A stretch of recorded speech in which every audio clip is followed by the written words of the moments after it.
Okay, well, we are here again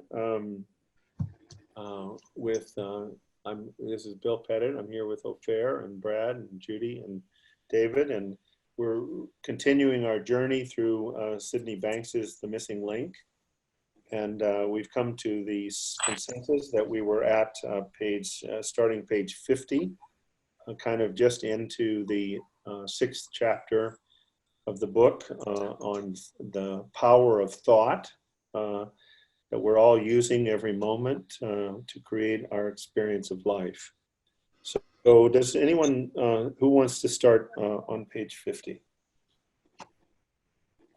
I'll start if you want. Okay. Among the greatest gifts given to us are the powers of free thought and free will, which give us the stamp of individuality, enabling us to see life as we wish. These same gifts can also be the greatest weaknesses of humanity.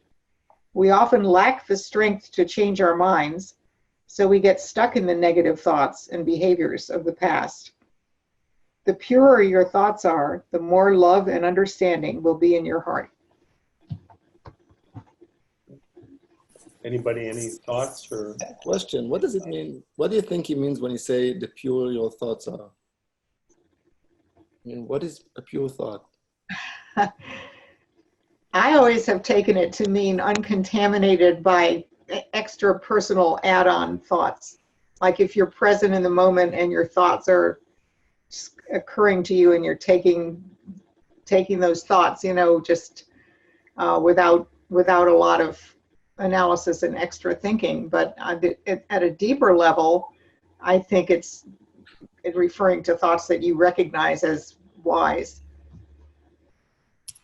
But that's just my opinion. Yeah, it's interesting thoughts. What as you were speaking, Judy, what thoughts came to me was as we go, when he talks about living in the now, he talks about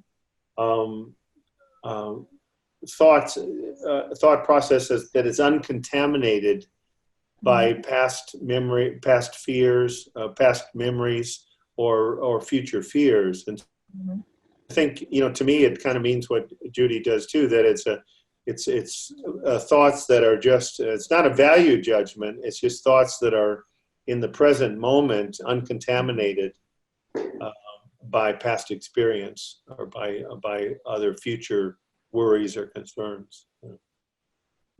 Anybody? Does that resonate, or does anybody else have any? Ofer, does that resonate with you? I don't know. I guess. Not sure. Yeah, and the first answer is I don't know, and like Judy, these are just my thoughts that come to mind. Yeah. Anybody before we go forward? Well, I was going to say, Bill, when you spoke to the veterans, that remember that time we did a call from my group to you, and you were talking about love and understanding, and Right. Why the two go hand in hand. Right. And since it comes up here, which to me that finishes the idea of pure thoughts, that love and understanding together sort of keep you out of trouble with your thinking. It's not just the feeling of love, but it's the understanding too. And I wondered if you wanted to say a few words, because it meant a lot to my veterans. They talked about it quite a bit for several sessions after that call. Well, yeah, I'd shared with people that I'd watched that show about the veterans that came back with, from in the movie, Thank You for Your Service. And there's no doubt they had love in their hearts, but they didn't have understanding of where their experience came from. And Ofer, I was deeply touched the last time, and please correct me, but I was deeply touched by your sharing of that experience in Barcelona. Yes. Where you suddenly you walk out and you're in the midst of this celebration, it's a national celebration, and the rockets are going off and the fireworks, and before you know it, your heart's beating 160 and you're having trouble breathing and you're perspiring, but the difference is, so you're in the brain body. The course that I'm putting together, and I'm going to have it together within 10 days to put online, is a 12-hour, six sessions on the brain-body connection. why an understanding of mind is important. And I did a webinar for somebody the other day, and this practitioner over in England said, why didn't you call it, people call it the mind-body connection, right? They don't call it the brain-body connection. But I went back to your sharing, Ofer, because that was the brain-body connection that created, and then, you know, obviously we create every experience through thought, but that physical came from your brain being triggered and past memories being thrown into the screen. But because you had an understanding of mind, separate from the brain, which is a computer, you dropped to the curb, as I remember, and you didn't try to do anything. That because you're not so frightened by your experience, you take it as information. You dropped, you know, this may not have all been thought, but somewhere you had enough understanding of mind that you dropped to the curb, and you told me you did, as I heard it, you didn't do anything to try to change your experience. You knew that it was temporary. You knew that it would pass. You knew that it was thought created. And within 5 minutes, at least as I remember, you said that your pulse was normal again. Your breathing was normal. Your perspiration had stopped. And at least as I remember it, you said not only that, my words, I looked up and I thought, wow, this is kind of cool that we're in a big celebration. And you went and had a nice time with your friends for the weekend. So that's powerful, because what's missing for most people is the understanding. They have something get triggered from their past experience, something they did in the place in the time of war, or the sexual assault that was on them, or whatever, and they start having a brain-body connection and an experience that comes through them sensory, and then of course via thinking they have the experience, and they don't have the understanding to know that it'll pass if they don't feed it or fight it. And it's so simple, and yet it's so profound, and it's no should. You know, one of the things that George and Linda did well this weekend was talking about that the principles are not prescriptive. They're not telling you what you should do. They're trying to point out how the system works. And once you know how the system works, from your own wisdom, you know what to do. And as the discussion was going on this weekend, as they were making that so clear, this is not prescriptive, not telling people not to worry, not telling people not to fight their thinking. It's not prescriptive. But once you understand gravity, I've watched my 3 little grandsons, 18 months to 3 years, as they've learned about gravity. As they've gotten a deeper understanding about the system of gravity, they don't do things that they used to do when they didn't have that understanding. And nobody's telling us that I know in our society, if you don't, it's a should. If you have your coffee cup here full of coffee, you will have a lot better journey with other people in relationships if you, when you're drinking out of the coffee, you put it on the desk rather than just let go of it.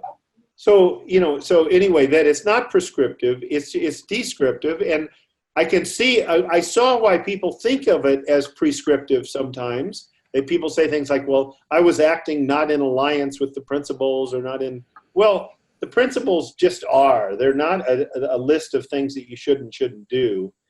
But I can see where people experience them as prescriptive, because the more understanding you have, you act differently.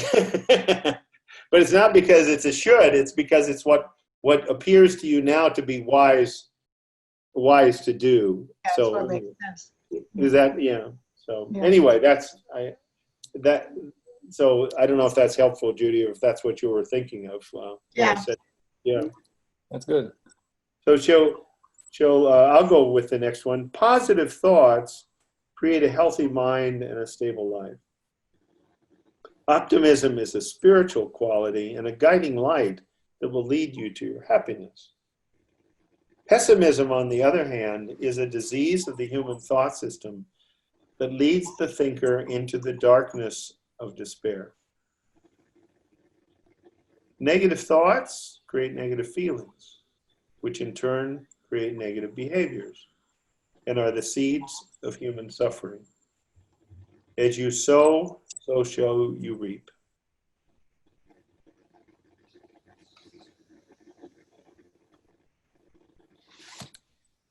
So shall we keep going on this one? Because I think we can talk about, positive thoughts and all that, but it's really about, I don't know, it is which thoughts we give a power to and attention to. And the thing that I think that people often get stopped here, I've had a lot of people in groups say, see, he's talking about positive thinking. I told you. Right. But he's not, because it's not that you've deliberately, you think one thing, but you're telling yourself something else. Right. You're trying to convince yourself. It just means that in a certain state of mind, when your thinking is positive, you'll have healthier thoughts. And when your thinking turns negative, you don't. And the whole debate, of course, of what's positive, and he's he's using words like we all do to try to convey. I think he's talking about what's healthy, what's what's It's not rocket science. The young man I was sitting with this morning, I said, the way I am with people is I wanted to assure him that even though I knew his parents, that this, that whatever we shared was not going back to them.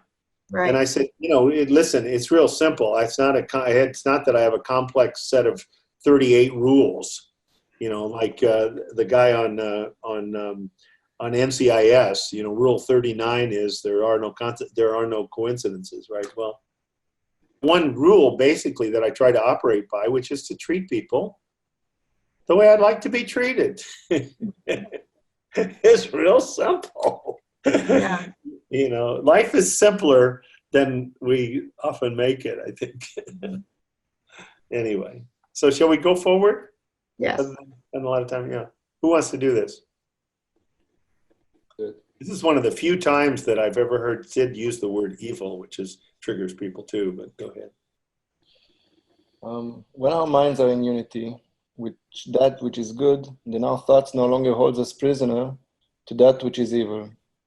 When you start to see the power of thought and its relationship to your way of observing life, you will better understand yourself and the world in which you live. To find that which you seek, discard all thought that there is a separation between the spiritual and the physical world.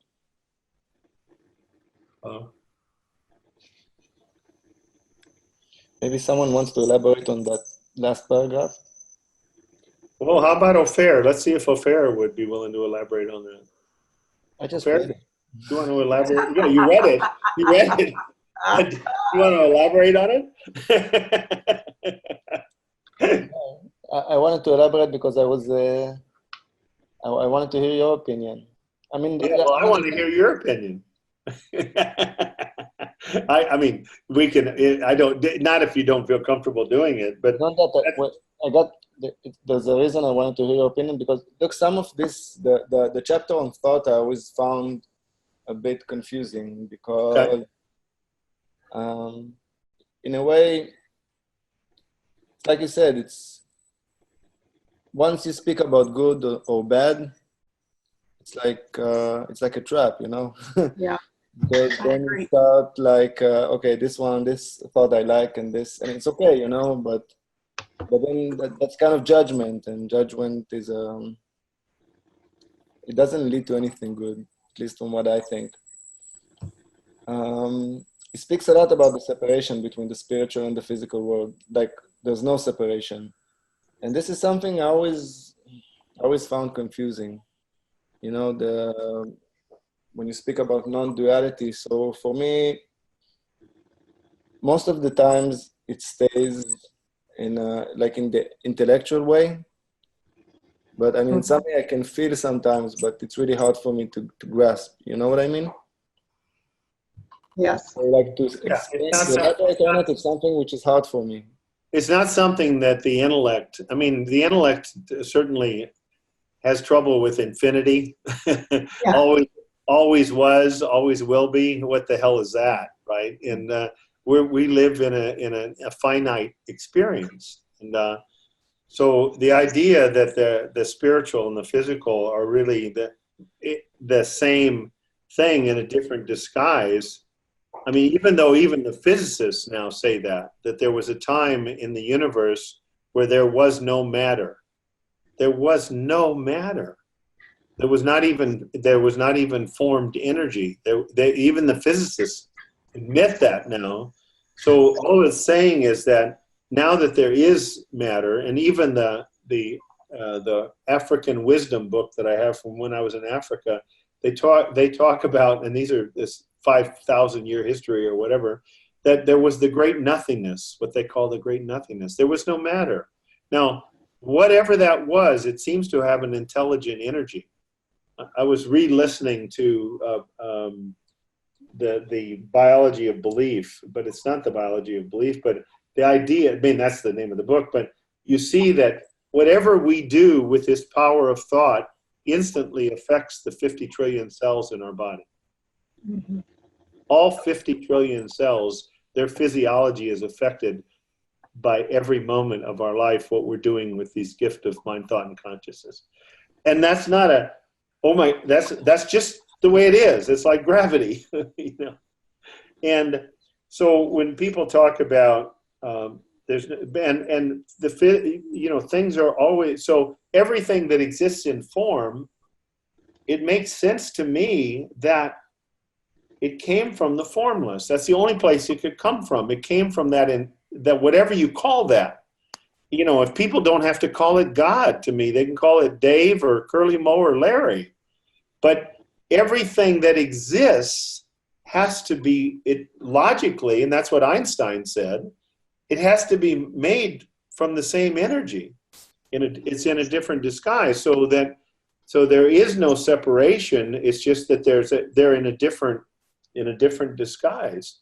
That's why later on, I think Sid says some people believe that the inner self is God and the outer self is the body. And I can assure you the inner self and the outer self are the same thing. Now, even as I say that, Ofer, there is no way that my intellect has any more than the glimpse that you have occasionally of that resonates that there's truth there. But you can't, with the intellect, you can't spell it out. I don't know, Judy or Brad or anybody. Well, it's funny because I had this conversation this morning with a client in England, and my client was concerned because she had heard somebody, I don't remember which of the many speakers, she's always listening to people's tapes, say that, you know, what we sometimes point to, that they're really not three principles, there's just the one formless energy.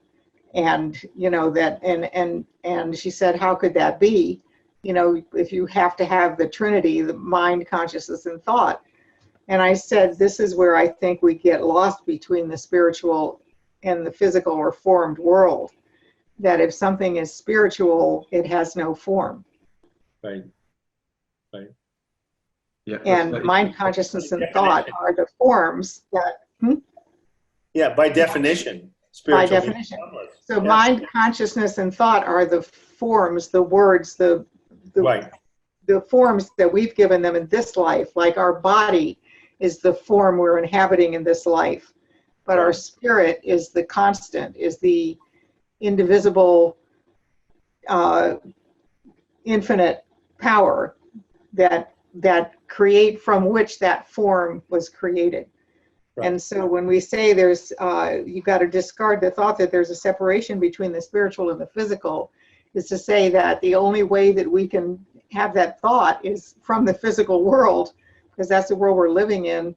Right. But it's the spiritual that gave us the power to have that thought. Right. If it wasn't for the fact that the underpinning of our life is the spiritual energy from which everything is derived, we wouldn't even be able to have the conversation. Right. So that's why so to me it's kind of, it's really simple if you don't get all lost in complicated thought about it. It's like, you know, there's spiritual energy that's everything. That's the oneness and the wholeness of the universe. That's all things wrapped into one. And I was telling her that, you know, people experience this in very simple ways in life, and they don't make the connection. So I was talking about moments like you might be in the woods and suddenly just be awestruck by the sense of wonder and beauty and feeling so much a part of the scene that you're looking at. Or sometimes people experience that with an animal, that they, you know, they make eye contact and they suddenly feel this connection, and that feeling is the oneness, and our talking about it is the physical world. Anybody? Yeah, no, I hear you. Yeah. Anybody before we go forward? Anybody? Brad, David, anybody?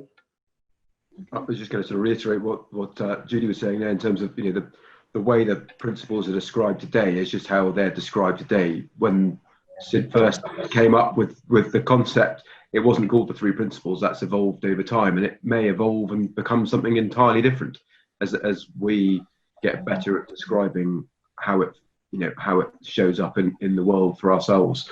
It's just the best way at the moment. And yeah, if you get trapped in trying to understand them as things, then you're sort of a little bit lost, because they are literally just a way of describing a direction in which to try and see how the world is generated.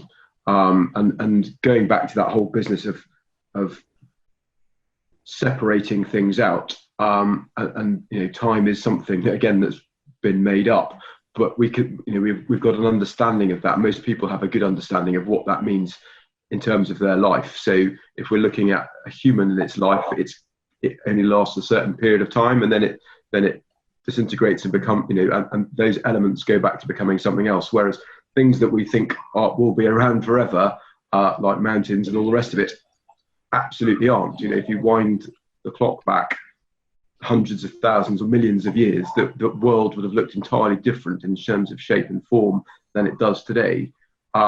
But we don't tend to see it like that, because those things are so stark in terms of the history that we can see that's been mapped out. Mountains don't change shape massively, but they absolutely do when you look at the time of a mountain, you know, the lifestyle of a mountain. So it's one of those nutty things that you can get yourself lost looking round and round in circles trying to describe. It is what it is, and occasionally we're going to get trapped thinking that things that are physical are separate from our spiritual understanding of them, and vice versa, and that's just the way it is. And again, don't try not to get wrapped up in that, because we'll all get lost in that sometimes, and that's just the way it is.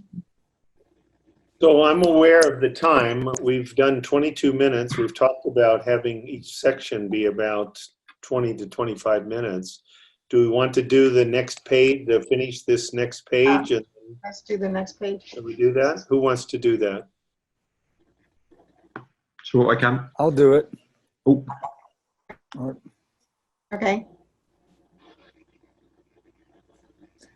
The wise medicine man in the Native North American culture spoke of the world as one spirit, referring to the creator of all things as the Great Spirit. This was their way of explaining the oneness of life. Thought is a divine tool that is the link between you and your divine inheritance, and is at the core of all psychological functioning. So I want to do. Summarizes what we were just saying, only better. Right. He has a way that with words, doesn't he? For sure. He does. Yeah, he has a way with words, and that's why sometimes when I'm with individuals, I say, you know, rather than discuss each page, maybe we should just read further and you'll guide us to the understanding. But so if we were to stop now as this section, because we talked about being respectful of having it 20 to 25 minutes for each section, I'm going to ask the question that I always ask: is there anything from the veterans? I'll ask from the three of you that are veterans and have been in combat, to the people that we may be reaching. is there anything about what we've read that has come to you that you think would be important to say for them, you know, because Judy and I haven't had that experience. And so I just asked that if there's anything from what we have read that you feel would be important to point out to those that are struggling somewhat with their past experiences and actions. So something that comes to mind, I don't know if it necessarily has to do with my experience in battle, but Okay. For me, it's like when you read about like the Great Spirit and the oneness of life, and for me, at the beginning of my way, my path, or my understanding, I had this ideal that if that I need to, if I understand it enough, then everything would be cool. You know what I mean? And for me, I found it helpful to, I think there's like a Zen saying that says that if you meet the Buddha on the road, so kill it, kill it or whatever. So in a way, I think Remind me never to dress up like a Buddha. yeah,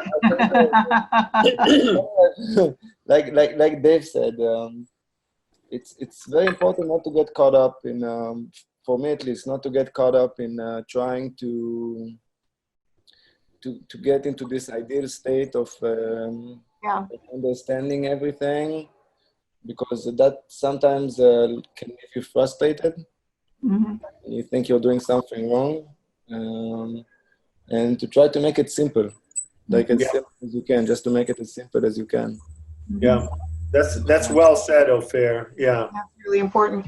to me, I think the recurrent thing is have gratitude for every centimeter. You know, I feel like there's times if understanding is 100-yard field, that I'm still on the 3-yard line. You know, I've made 3 yards in 76 years or 46, but every centimeter forward has resulted in my life being a little gentler.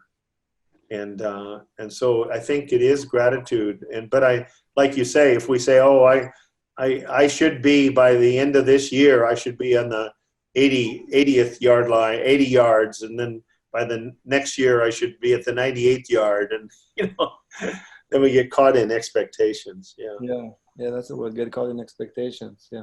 That's on that theme, you know, I'd just like to repoint out the whole business of positive and negative and optimistic and pessimistic as words that, you know, there can be an element of judgment that comes into that, and that's not what it's about at all.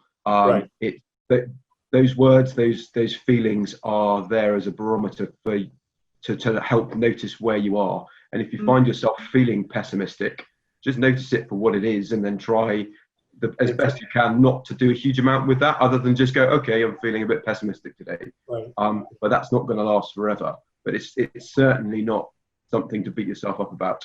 And nor is the sort of state of optimism something to go, all right, I'm in the right place. You know, just notice, just be gentle with yourself and notice it, and just try and move through it just by being aware, and hopefully things will start melting away a little bit. But the way the system works, it's in the cards for it to change. Either way, right? Yeah. Right. And to the degree that we're not fighting it or feeding it, generally, to me, you know, people seem to move towards a more gentle, whatever you want to call that. You have to be careful with your adjectives, but a more gentle, peaceful experience. So let's stop here for today's, because this is about 28 minutes, and we'll then pick up in a little bit with the next lesson, or whatever we want to call this.